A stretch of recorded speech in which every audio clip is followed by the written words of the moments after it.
Number কারণ এতগুলো wife হওয়া।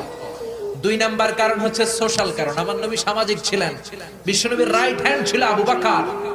এই জন্য ডান হাতটাকে শক্ত করার জন্য আবু বকরের মেয়েকে বিয়ে করলেন। বিশ্বনবীর বাম হাত ছিল সাইয়েদনা ওমর, বাম হাতটাকে আরেকটু মজবুত করার জন্য ওমরের মেয়ে হাফসাকে বিয়ে করলেন। ইসলামের 4 জন খলিফার 2 জন বিশ্বনবীর শ্বশুর, বাকি 2 জন বিশ্বনবীর জামাই। সুবহানাল্লাহ। আবু বকর কিন্তু বিশ্বনবীর শ্বশুর, ওমর ফারুক কিন্তু বিশ্বনবীর, আর উসমান আর আলী ছিলেন বিশ্বনবীর জামাই। সুবহানাল্লাহ পড়েন। 2টা কারণ, একটা এডুকেশনাল, একটা গেল সোশ্যাল। 3 নম্বরে হচ্ছে পলিটিক্যাল কজ, রাজনৈতিক কারণে। বিশ্বনবী ইহুদিদের দুর্গ খায়বারে আক্রমণ করেছেন। আল্লাহু আকবার। খারিবাত খায়বার, খায়বার ভেঙে চুরে মেসাকার করে দিয়ে ইহুদিদের সাথে যুদ্ধে বিশ্বনবী বিজয় লাভ করেছেন। ইহুদিদের সর্দার হুয়াই ইবনে আখতাব হ্যান্ডকাফ করে বিশ্বনবীর সামনে এসে দাঁড়িয়েছে।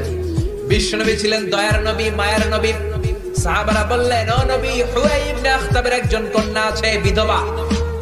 বিশ্বনবী মনে মনে ভাবলেন, শত্রুর এই মেয়েটাকে যদি বিয়ে করি, শত্রুর দল হয়ে যাবে আমার শ্বশুর বাড়ি। সুবহানাল্লাহ। ইহুদিদের বিশাল এই গোত্র, এই মেয়েটার আমি বিয়ে করলে এই দুর্গের লোকেরা হবে আমার শ্বশুর বাড়ি।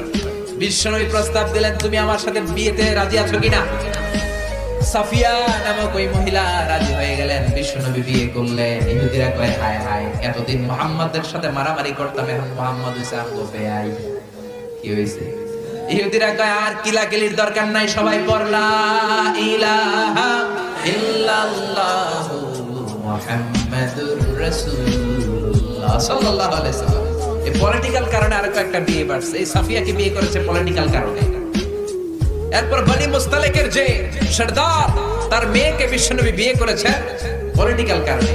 4টা কারণ, 3টা বললাম। আরেকটা হচ্ছে লিগ্যাল কজ, আইন শেখানোর জন্য, ইসলামিক কোডিং এন্ড রুলিং শেখানোর জন্য, হুকুম আহকাম শেখানোর জন্য। আপনার যে পালক পুত্র, এটা কিন্তু আপনার আসল পুত্র নয়। আপনি কিন্তু পালক পুত্রের আসল বাবা নন।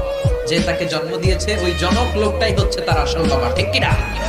বিশ্বনবী একজন পালক পুত্র পাললেন, নাম যায়েদ ইবনে হারেসা। মক্কার লোকেরা বলতে আরম্ভ করলো, যায়েদ ইবনে মুহাম্মদ, মানে মুহাম্মাদের ছেলে যায়েদ। আসলে কি যায়েদ মুহাম্মাদের ছেলে? হারেসার ছেলে। এটা বোঝানোর জন্য আল্লাহ বললেন, যায়েদকে বলেন তার স্ত্রীকে তালাক দিতে। তালাক হয়ে গেল। নিজের পালক পুত্রের ছেলেকে বিশ্বনবী বিয়ে করে মক্কা মদিনার লোকদের চোখের মধ্যে আঙ্গুল দিয়ে দেখাই দিলেন, দেখো পালক পুত্রের ছেলেকে বিয়ে করা যায় তালাক হওয়ার পরে, কারণ পালক পুত্র নিজের ছেলের মতো নয়। চিল্লায় বলেন ঠিক কি না? এই জন্য বিশ্বনবীর বিয়ের সংখ্যাগুলো বাড়িয়ে দিয়েছে কে? প্রথম বিয়ে করলেন খাদিজা।